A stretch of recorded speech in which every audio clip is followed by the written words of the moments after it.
वालेकुम, मेरा नाम सर हमजा, मैं आपको उम्मीद मल्टीमीडिया चैनल की तरफ से खुशामदीद कहता हूं। आज हम 10th क्लास की केमिस्ट्री का डे नंबर 47 का लेक्चर डिस्कस कर रहे हैं और हमने आज पढ़ना है फंक्शनल ग्रुप्स। फंक्शनल ग्रुप्स क्या होते हैं? किसी भी एक एटम की वजह से या फिर ग्रुप ऑफ एटम्स की वजह से। इसके अंदर बेसिकली ये चार कंडीशंस आती हैं, एक एटम या फिर ग्रुप ऑफ एटम या फिर डबल बॉन्ड या फिर ट्रिपल बॉन्ड।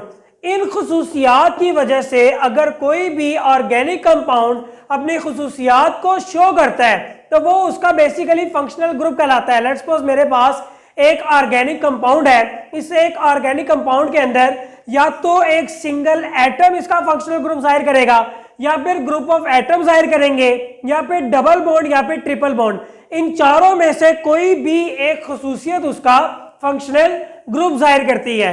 उसके अलावा अगर जो मेरे पास जैसे कि एक ऑर्गेनिक कंपाउंड है, ये तो इस चार चीजें होगी उसकी केमिकल प्रॉपर्टीज के अबाउट। इसके अलावा मॉलिक्यूल के जो बाकी हिस्से होते हैं वो उसकी फिजिकल प्रॉपर्टीज को जाहिर करते हैं। उसका मेल्टिंग पॉइंट बताएंगे, इसका बॉइलिंग पॉइंट बताएंगे, ये बाकी डेंसिटी बताएंगे, ये जितनी भी इसकी फिजिकल क्वांटिटीज हैं, फिजिकल सारी की सारी प्रॉपर्टीज हैं, ये इसके मॉलिक्यूल के बाकी हिस्से बताते हैं।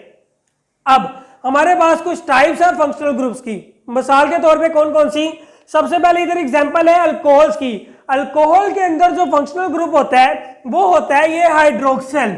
अब इस OH यानी कि हाइड्रोक्सिल ग्रुप की वजह से हम अल्कोहल्स की स्टडी करते हैं कि वो कौन सी अल्कोहल है, वो इथाइल अल्कोहल है, मिथाइल अल्कोहल है, डाइथाइल अल्कोहल है, कौन सी अल्कोहल है। ये सारी की सारी स्टडी हम इस OH ग्रुप की वजह से करते हैं। दूसरी एग्जांपल है इसकी कार्बोक्सिलिक एसिड। कार्बोक्सिलिक एसिड का जो फंक्शनल ग्रुप होता है वो होता है COOH। इस COOH की वजह से हम इसके अंदर बहुत से चीजों का मुताला करते हैं और ये बेसिकली इसका फंक्शनल ग्रुप होता है। इस फंक्शनल ग्रुप की वजह से ही हमें पता लगता है कि कार्बोक्सिलिक एसिड कौन सी प्रॉपर्टी शो करता है, उसकी केमिकल प्रॉपर्टीज कौन सी होगी और वो कौन सी एटम के साथ रिएक्ट करेगा या कौन सी मेटल के साथ रिएक्ट करेगा या किस एलिमेंट या किस कंपाउंड के साथ रिएक्ट करके हमें कौन सी खुसूसियात देगा। उसके बाद अब हमारे पास बाकायदा फंक्शनल ग्रुप शुरू हो रही है और सबसे पहला हमारे पास फंक्शनल ग्रुप है अल्कोहलिक ग्रुप। अल्कोहलिक ग्रुप, कोई भी आप अल्कोहलिक ग्रुप देख लो, आप किसी भी अल्कोहल की बात करो, उसके अंदर जो एक फंक्शनल ग्रुप होगा वो होगा OH और उसके बाद यहां पे जो ROH है ये बेसिकली तमाम अल्कोहल्स का जनरल फार्मूला होगा। अगर आप मिथाइल अल्कोहल की बात कर रहे हो तब भी उसका जनरल फार्मूला ROH होगा। अगर आप इथाइल अल्कोहल की बात कर रहे हो या फिर आप किसी भी अल्कोहल की बात कर रहे हो, उनका जो जनरल फार्मूला होता है वो हमेशा ROH होगा। यहाँ पे हमारे पास तीन एग्जांपल्स हैं। कौन कौन सी? एक मिथाइल अल्कोहल, दूसरी इथाइल अल्कोहल और फिर प्रोपाइल अल्कोहल। ये तीनों अल्कोहल्स के अंदर अगर आप देखो तो एक चीज सेम पाई जाएगी, इनका ये फंक्शनल फार्मूला, ये जो इनका फंक्शनल ग्रुप होता है ये हमारे पास सेम होगा। क्यों सेम होगा?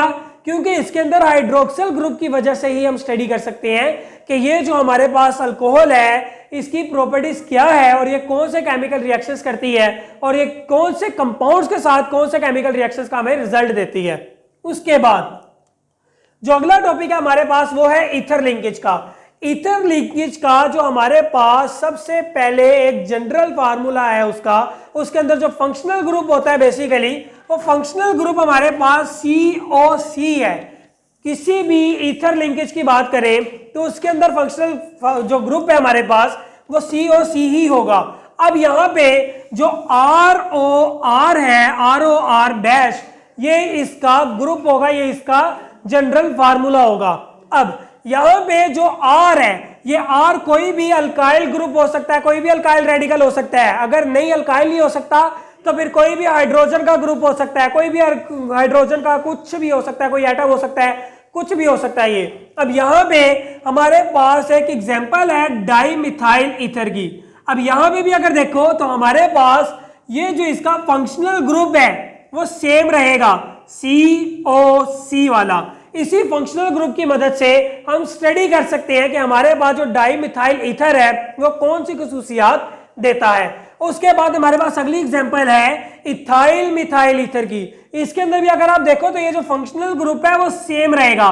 क्यों सेम रहेगा? इसी फंक्शनल ग्रुप की मदद से ही हम स्टडी कर सकते हैं कि इसके केमिकल रिएक्शंस कौन कौन से हैं। उसके बाद अब हमारे पास अगला टॉपिक है एल्डिहाइडिक ग्रुप। एल्डिहाइडिक ग्रुप का हमारे पास जो फंक्शनल फार्मूला होता है, जो इसका एक फंक्शनल ग्रुप है, वो फंक्शनल ग्रुप है सी और डबल बॉन्ड बनाता है ये ऑक्सीजन के साथ, फिर एक सिंगल बॉन्ड बनाता है ये हाइड्रोजन के साथ, और यहां पर ये किसी भी एलिमेंट के साथ बॉन्ड बना सकता है, किसी भी एलिमेंट के साथ बॉन्ड बना सकता है, चाहे वो ऑक्सीजन हो, चाहे वो कार्बन ही हो, चाहे वो हाइड्रोजन हो, चाहे वो नाइट्रोजन हो, किसी के भी साथ हो सकता है। अब बात करते हैं इनके जनरल फार्मूला की। तो इनका जो जनरल फार्मूला होता है वो होता है RCHO।